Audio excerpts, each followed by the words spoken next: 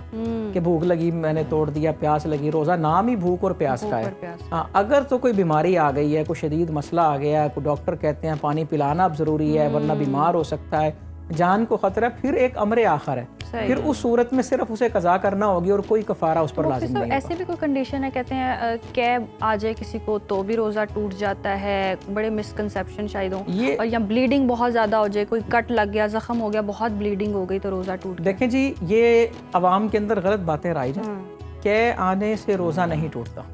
جتنی بھی آئے، جتنی بار مرضی آئے، جتنے بجے مرضی آئے، کہ آئی نکل گئی، روزہ نہیں ٹوٹا، ٹھیک ہے، بلغم آئی نکال دی، یا تھوک اندر تھا اندر سے نکل گئے، روزہ نہیں ٹوٹا۔ اور خون دینے سے، خون نکلنے سے نہیں روکتا، احادیث سے یہ بات ثابت ہے کہ روزہ رکھ کے حجامہ کروایا جاتا تھا، کپنگ تھراپی، اس میں نکلتا ہی خون ہے۔ ہاں اگر کسی کا اتنا خون نکل گیا کہ وہ اس درجے کو چلا گیا کہ وہ بیچارہ اس کی طبیعت اس کو جان کے لالے پڑ گئے ہیں، اسے اب جوس لینا ضروری ہے، ڈاکٹر کہتے ہیں وہ ایک امر آخر ہے، وہ مجبوری کی صورت ہے، لیکن ویسے خون نکلنے سے جو روزہ ہے انسان کا وہ قطعاً نہیں ٹوٹتا۔ کسی کو بیماری ہوتی ہے، جسم کے اعضاء سے خون نکلتے رہتے ہیں، تو ان سے روزہ جو ہے انسان کا نہیں ٹوٹتا۔ اچھا، پائلز کی بھی بیماری ہے، اس کے اندر بھی کچھ مخصوص ادویات جو ہیں وہ دی جا رہی ہوتی ہیں، تو اس سے کیا روزے پہ کوئی فرق پڑتا ہے؟ اس کے اندر جو مخصوص ادویات جن کی آپ بات کر رہے ہیں نا، ناظرین بھی سمجھ رہے ہیں، ان سے روزہ متاثر ہوگا، تو ایسا شخص کیا کرے، وہ صحت مند ہونے کا انتظار کرے، یا ان دنوں کا انتظار کرے جن دنوں میں وہ روزے کے ایام جو ہے وہ گزار سکتا ہے، یا پھر اس دوران وہ کوئی اور طریقہ علاج جو ہے وہ اختیار کر سکتا ہے، اور اگر اس کا بیماری پھر وہی بات اتنی شدید ہو گئی ہے کہ وہ کچھ نہیں کر سکتا تو اس کے لیے پھر فدیے کی آپشن ہے۔ لیکن روزہ رکھ کے اگر وہ اس طرح کا، مثال کے طور پہ ایک شخص صحیح تھا، ڈاکٹروں نے کہا رکھ لو، اس نے روزہ رکھا، اب اس کو ضرورت آ گئی اس میڈیسن کی،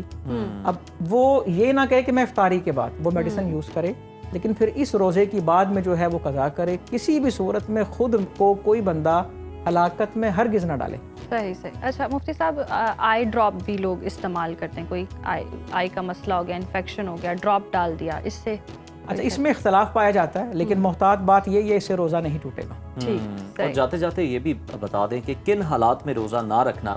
مجموعی طور پر کن حالات میں روزہ نہ رکھنا گناہ کے زمرے میں نہیں آتا؟